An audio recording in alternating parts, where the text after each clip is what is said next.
Log into 922s5 and Google. Select country. Select state.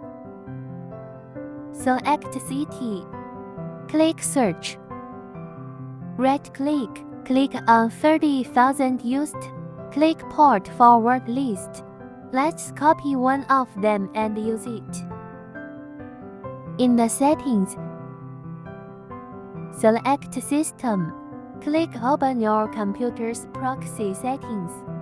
Click Open in use proxy server and paste the IP address and port you just copied. Click Save. Back to Google Chrome. Enter iplocation.com in the URL to check if the IP has changed.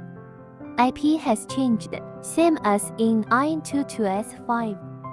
This is the tutorial for using IN22S5 in Google.